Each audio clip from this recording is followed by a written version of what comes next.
So hey guys, welcome back to my channel and welcome back to my new blog. So कैसे हैं आप लोग? I hope आप सब अच्छे होंगे और मैं भी यहाँ एकदम अच्छी हूँ। तो जी चलिए स्टार्ट कर लेते हैं आज का ब्लॉग। और मैं बना रही हूँ अभी चाय अपने लिए और पापा के लिए, क्योंकि निक्की और भैया तो नाश्ता करके जा चुके हैं। और अब मैं अपने लिए चाय बना रही हूँ यहाँ पर अदरक वाली, क्योंकि चाय के बिना तो मॉर्निंग की स्टार्टिंग हो ही नहीं सकती है। तो बस चलिए मैंने यहाँ पे चाय वाय पी ली है। और अब मैं दिखा रही हूँ आपको अपना घर, मतलब सबसे पहले मैं आपको अपनी रसोई दिखा रही हूँ कि देखिए क्या हाल है मेरी रसोई का। और अब चलते हैं कमरे में। तो देखिए कमरा बिल्कुल कैसा कर रखा है। ये देखिए ये है मेरा कमरा। और आपको एक भी कोना नहीं दिखाई देगा कमरे का ऐसा जो कि साफ़ सुथरा हो। एक एक कोना, मतलब हर एक चीज़ बिखेर रखी है घर में। और जी ये किसने बिखेरी ये भी मैं आपको बता देती हूँ। ये मेरे हस्बैंड का काम है, क्योंकि कल मैं गई हुई थी घर पर अपने, रात को मैं घर रुकी थी क्योंकि मेरी थोड़ी तबीयत ठीक नहीं थी, मतलब मेरे कमर में लचका आ गया था। तो उसकी वजह से मैं बहुत परेशान हो रही थी। मैंने 3 दिन तक लगातार मेडिसिन ली मगर उससे मुझे आराम नहीं पड़ा। तो मम्मी ने बताया कि भई इसमें जो उल्टा पैदा हुआ हो उससे अगर पैर लगवा लो तो जल्दी आराम पड़ जाता है। तो बस मैं इसीलिए घर गई थी और सुबह झाड़ू लगवाने के बाद फिर मैं आई हूँ। तो जी देखिए घर की क्या हालत हो रखी है। वैसे तो ख़ैर मैं सुबह घर से नहा कर ही आई थी, मैं भी और दक्षु को भी नहलाकर लेकर आई थी। मगर जब ऐसी घर की हालत देखी तो मैंने सोचा कि भाई अब मैं पहले साफ़ सफाई कर लेती हूँ, फिर दोबारा से नहा लूँगी चाहे। तो जी नहाने से पहले मैंने लगा लिया है पैक, मतलब नहाने से पहले क्या, काम ख़त्म करने से पहले मैंने फेस पैक लगाया है। क्योंकि क्या था ना कि मैं जब घर गई थी तो सारे जने मुझे टोक रहे थे कि भाई क्या हो गया, तुम अपने स्किन केयर पर ध्यान नहीं दे रही हो या फेस वगैरह बहुत डल हो गया है। तो बस ये था कि मेरे को टाइम नहीं मिल पा रहा था मुझे। और इन चीज़ों के लिए मैं टाइम ना बहुत कम निकाल पाती हूँ, क्योंकि अगर कोई भी फेस पैक वगैरह आप लगाओ तो आपको 15 मिनट तो एटलीस्ट उसको देना ही होता है। तो वो 15 मिनट मैं ना वेस्ट नहीं कर सकती बिल्कुल भी। बस इसी वजह से मैं टाइम नहीं निकाल पा रही थी। तो मैंने सोचा कि चलो अब जब इतना टोक दिया है तो थोड़ा सा ध्यान दे लेते हैं खुद पर। तो बस मैंने फेस पैक बनाया और उसको फटाफट से अप्लाई कर लिया है। और जब तक ये ड्राई होगा 15 से 20 मिनट तो लग जाएंगे ड्राई होने में। और जब तक ये ड्राई होगा इतने मैं अपने और भी काम निपटा लूँगी, क्योंकि फेस पैक लगा के मैं 15 मिनट वेस्ट करूँ यूं ही बैठ कर, ऐसा तो पॉसिबल नहीं है। क्योंकि 15 मिनट के अंदर ना मेरे बहुत सारे काम ऐसे हैं जो निबट जाएंगे। तो जी मैंने यहाँ लगा दी है मशीन, क्योंकि मुझे आज कपड़े भी धोने थे। और उधर इतने जितने मेरे कपड़े उपड़े धुलेंगे मशीन के अंदर, इतने मैं कर लेती हूँ कमरे में सामान की सेटिंग, क्योंकि सारा ही सामान फैला पड़ा है। तो जी ये बैग में लेकर गई थी रात को घर पे, और इसमें जो भी सामान है मैं उसे खाली करके रख दूँगी। तो जी देखिए फेस पैक के सूखने से पहले पहले मेरे काफ़ी सारे काम मैं निपटा लूँगी। तो सबसे पहले तो सामान की सेटिंग कर लेते हैं। जो चीज़ें जहाँ पर रहती हैं उनको अपनी जगह पे रख देंगे वापस वन बाय वन। और उसके बाद करेंगे फिर घर की, कमरे की मतलब डस्टिंग। तो जी पहले बेडशीट वगैरह मैंने फ़ोल्ड कर दी है। और उसके बाद मैं अपने मतलब सॉरी, मैंने कंबल वगैरह जो भी ओढ़ने वाले थे वो मैंने फ़ोल्ड करके रख दिए हैं। और अब ठीक कर लेते हैं बेडशीट को, क्योंकि ना सबसे पहले मैं बेडशीट ही ठीक करती हूँ अपने कमरे के। अगर मैं बेडशीट नहीं ठीक करती हूँ, मैं क्या कोई भी, जैसे अगर आप अपने कमरे में साफ़ सफाई कर रहे हो और अगर आप बेडशीट नहीं ठीक करते हो तो आप चाहे जितने मर्ज़ी साफ़ सफाई कर लो, कमरे में ना लगेगा ही नहीं कि आपने काम किया है। और अगर आप बेडशीट ठीक कर दो तो आधा काम समझ लो कि ख़त्म हो गया आपके कमरे का, मतलब अपने आप ही एक अलग सी रौनक आ जाती है कमरे के अंदर कि हाँ भाई साफ़ सफाई है घर में। तो जी सबसे पहले मैंने यहाँ पर बिछा ली है बेडशीट और अब इसे झाड़ दूँगी मैं। मतलब जो भी छोटा मोटा डस्ट होएगा इस पे, वो मैं एक कपड़े से झाड़ कर साफ़ कर दूँगी। और अभी इनका यहाँ पे मैंने लगा दी है पिल्लो उनकी जगह पर।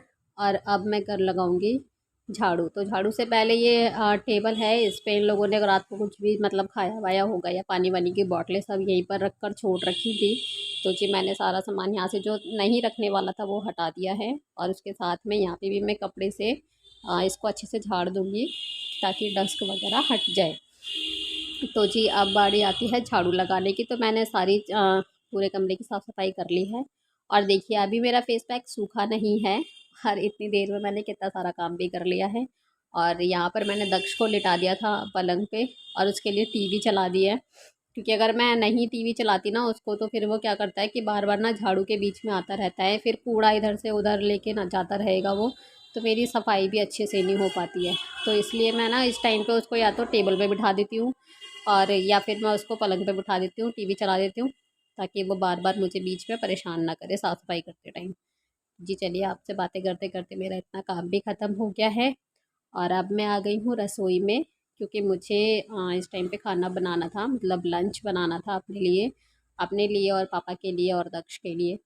तो समझ नहीं आ रहा था कि मैं ऐसा क्या बनाऊँ झटपट बन जाए जो, ताकि काम भी सारा हो जाए, क्योंकि मैं सुबह घर से आई थी, तकरीबन 8-9 बज गए थे मुझे आने में वहाँ से।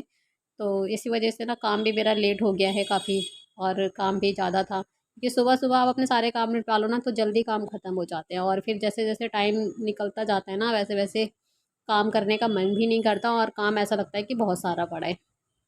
तो बस इसी बीच में मैंने झटपट से मैंने सोचा कि चलो चावल बना लेते हैं फ्राई वाले। तो जो भी बर्तन धो के रखे थे वो मैंने लगा दिए हैं, और यहाँ पे मैं बनाऊँगी चावल। इतने मेरे चावल बनेंगे, इतने में बाकी के और भी काम कर लूँगी। तो जी मैंने कुकर में डाला है तेल, और अब इसमें डाल दिया जीरा, उसके बाद डाले हैं इसमें टमाटर। तो बस मैं बहुत ज़्यादा कुछ नहीं डालकर बना रही हूँ, बस मैंने इसमें आलू डाल दिए हैं और थोड़ी सी डाली है सोयाबीन, और उसके साथ साथ मैं ऐड कर दूँगी बेसिक मसाले जैसे हल्दी, धनिया पाउडर, लाल मिर्च पाउडर और साथ में नमक, बस और कुछ ज़्यादा नहीं है। तो ये मैं दक्ष के हिसाब से बना रही हूँ, इसलिए मैं मिर्च इसमें कम ही डालूँगी। तो जी बस यहाँ पर मैंने सारे मसाले ऐड कर दिए हैं। अब लास्ट में इसमें डालूँगी नमक, और उसके बाद में मैं इसमें ऐड करूँगी चावल। और चावल मेरे 1 गिलास हैं, तो मैं इसका डबल इसमें पानी डालूँगी, मतलब 2 गिलास। तो बस अब इसमें पानी डालने के बाद फिर इसमें लगा दूँगी मैं सीटी, और इतने मेरे चावल बनेंगे। इतने में बाकी के काम छोटे-मोटे जो रह रहे हैं वो भी ख़त्म कर लूँगी। तो जी चलिए, आपसे बातें करते-करते मेरे इतने सारे काम कैसे निबट जाते हैं मुझे पता ही नहीं चलता। और देखिए, अगर मैं ये फ़ेस पैक लगाकर अभी बैठ जाती तो 15 मिनट मेरे यूँ ही वेस्ट हो जाते, और इस 15 मिनट में मैंने कितना सारा काम कर लिया। 15 मिनट क्या, फ़ेस पैक सूखने में 15 से 20 मिनट तो मतलब नॉर्मली लग ही जाते हैं। ज़रूरी नहीं है कि फ़ेस पैक 15 मिनट में ही सूख जाए, कभी-कभी थोड़ा ज़्यादा टाइम भी ले लेता है। तो बस क्या होता है ना कि फ़ेस पैक लगाने के बाद अब थोड़ा-सा बस ये ध्यान रखना पड़ता है कि आप मतलब उसमें बोला मत करो। मतलब अगर आप बोलते हो ना तो उससे क्या होता है कि फ़ेस पैक जो है ना वो खिंचता है, और खिंचने की वजह से ना फिर बहुत जल्दी झुर्रियाँ वग़ैरह आने की दिक्कत हो जाती है। तो बस इतना ही ध्यान रखना पड़ता है, अदरवाइज़ ऐसा कुछ नहीं है कि आप फ़ेस पैक लगाकर काम नहीं कर सकते हो। तो मैं तो भाई ऐसे ही करती हूँ। मैं कभी भी ऐसा नहीं करती कि भाई मैंने कुछ फ़ेस पे अप्लाई किया है तो मैं तसल्ली से बैठ जाऊँ। ऐसा नहीं है, अगर मेरा काम पड़ा है तो मैं सबसे पहले काम निपटाती हूँ, उसके बाद ही मैं रेस्ट करती हूँ। तो बस यहाँ पर मैंने ये चावल बन रहे हैं इतने, इतने मैं अपने काउंटर टॉप वगैरह भी क्लीन कर लूँगी, और गैस स्टोव वगैरह भी, क्योंकि खाना बनाते टाइम थोड़ा बहुत तो डस्ट हो ही जाता है, मतलब चीज़ें वीज़ें गिर जाती है, चावल गिर जाए या मसाला गिर जाए या कुछ भी। तो बस साफ़ सफाई कर ली है मैंने यहाँ पर, और देखिए इतने मेरा फेस पैक सूख गया है बहुत अच्छे से। और अब मैं इस पर हल्का सा पानी लगा के और हाथ से धीरे धीरे मसाज करूँगी, उसके बाद इसको ठंडे पानी से धो लूँगी। तो जी चलिए, मैं आ गई हूँ यहाँ पर अभी नहाकर, और देखिए फेस पर मैंने कुछ भी नहीं लगाया है, बस लिपस्टिक लगाई है और अपना वही सिंदूर लगाया है बस, और मैंने कुछ भी नहीं लगाया है फेस पे, और देखिए फेस पे ग्लो कितना प्यारा आ गया है। तो अब मैं यहाँ पर बाल सुखा रही हूँ अपने, क्योंकि अभी मुझे खाना है खाना, बहुत तगड़ी वाली लग रही है इस टाइम भूख।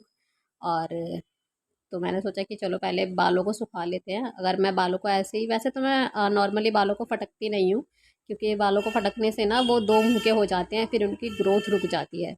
मगर कभी-कभी फटकना भी पड़ जाता है, क्योंकि अभी मुझे खाना खाना है, और अगर मैं बाल नहीं फटकती ना तो फिर वो बेडशीट पर थोड़ा-थोड़ा पानी करके मतलब बालों में से निकलता रहता, और वो बेडशीट गीली हो जाती है। तो बस इसलिए बालों को मैंने अच्छे से पोंछा, और अब खा लेते हैं खाना।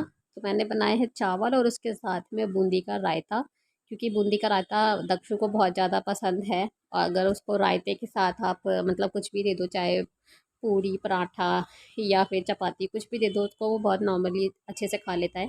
तो मैंने यहाँ पे चावल बनाए, अगर मैं ऐसे सिंपल चावल देती हूँ उसको तो वो नहीं खाता, बट रायते के संग खिलाऊँगी तो वो फिर भी अच्छे से खा लेगा। तो मैंने यहाँ पे उसके लिए रायता बनाकर लेकर आई हूँ, और यहाँ पे मैं भी खाऊंगी खाना और साथ में उसे भी खिलाऊंगी, क्योंकि अगर मैं उसको खिलाने बैठती हूँ ना तो वो बहुत नखरे दिखाता है, और मेरा बहुत ज़्यादा टाइम इस चीज़ में वेस्ट हो जाता है। इसलिए मैं कोशिश करती हूँ कि जिस टाइम पे मैं खाना खा रही हूँ उसी टाइम पे उसको खिलाती हूँ। तो जी यहाँ पर हम खाना खा के हट चुके हैं, और देखिए मेरे कपड़े भी धुल गए थे, बस इनको क्या था ना कि पानी में से निकालना बाकी रह रहा था। तो मैं पानी से कपड़े निकालने के लिए अलग से बाल्टियाँ वगैरह कुछ यूज़ नहीं करती हूँ। मैं मशीन के अंदर ही पानी भर के और उसी में अच्छे से कपड़े खंगाल देती हूँ पानी से, और मेरे कपड़े जी इसी में साफ़ हो जाते हैं बहुत ठीक से। मतलब मेरे को अलग से बाल्टियाँ लेकर 2-4 बाल्टियों में पानी लो, फिर उसमें से खंगाल के रख, फिर ड्राई करूँ, तो मेरा इस चीज़ का झंझट ना बहुत बच जाता है। मैं कपड़े धोने के बाद क्या करती हूँ कि मशीन में जिसमें कपड़े धोते हैं उसी में पानी भर लेती हूँ, और फिर एक बार का गंदा पानी निकालने के बाद जब आप दूसरी बार पानी भरते हो तो वो पानी साफ़ ही होता है। और उसके बाद में फिर बस उसमें से निकाल निकाल कर ड्राई टब में डाल दो, और वो इधर ड्राई होते रहेंगे, इधर आपके कपड़े भी धुलते रहते हैं। तो देखिए यहाँ पर पानी चल रहा है और कपड़े भी इसमें साफ़ हो जाएंगे मेरे, अच्छे से मतलब निकल जाएंगे, और यहाँ पे मेरे कपड़े भी ड्राई हो गए हैं।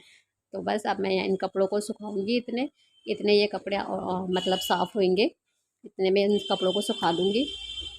तो जी मैंने कपड़े धो भी लिए हैं और सुखा भी दिए हैं, अब बस बारी है छज्जे को साफ़ करने की। तो मैंने मशीन को धोया सबसे पहले, और मशीन का तार वार निकाल के मतलब उसको साइड कर दूँगी। उसके बाद मैं अपने छज्जे की क्लीनिंग करूँगी। तो बस मैं जब भी मशीन लगाती हूँ उसी टाइम पर अपना पूरा छज्जा साफ़ कर लेती हूँ। मतलब ये जो लोहे की ग्रिल वगैरह दिख रही है इस पे भी हाथ के हाथ पानी डाल देती हूँ, तो ये भी साफ़ हो जाती हैं, और छज्जा भी मेरा इस टाइम पर धुल जाता है, क्योंकि छज्जे के साथ में ही बाथरूम भी है ना, तो वहाँ से बार बार निकलना पड़ता है। और मतलब इधर 10 बार कपड़े देखने आओ, मशीन चलाने आओ, तो पानी के पैरों के ना निशान बन जाते हैं। इस वजह से मैं कपड़े धोने के बाद हर बार अपना छज्जा ज़रूर धोती हूँ। तो जी चलिए यहाँ पे छज्जा भी साफ़ हो गया है मेरा, और ये मैंने छज्जे के बाहर रस्सियाँ बांध रखी है, तो मैं यहीं पे मशीन लगाती हूँ और यहीं पे हाथ के हाथ कपड़े भी सुखा देती हूँ, तो मुझे बार बार इधर उधर जाने की ना ज़रूरत नहीं पड़ती है। मैं छत वगैरह पे नहीं सुखाती हूँ कपड़े, छज्जे के बाहर ही रस्सियाँ बांध दी है 2-4, और वहीं पे सुखा देती हूँ। तो जी मैं दिखाती हूँ आपको कि मैंने कैसे सुखाए हैं। ये देखिए, ये है ग्रिल, और यहाँ पे ये गेट लगा रखा है क्योंकि ना यहाँ पे बंदर बहुत आते हैं, इस वजह से ये लगा रखी है हमने, गेट वगैरह लगा के रखते हैं एनी टाइम। और यहाँ पे मेरे सूख गए हैं कपड़े ये सारे, और देखिए रसोई का भी सारा काम ख़त्म हो गया है। तो जी वीडियो को करते हैं यहीं पर एंड, और मिलते हैं आपसे इसी तरह के नेक्स्ट ब्लॉग में। अगर आपको मेरा ब्लॉग पसंद आता है तो प्लीज़ मेरी वीडियो को लाइक करें। तब तक के लिए tata bye bye and Radhe Radhe.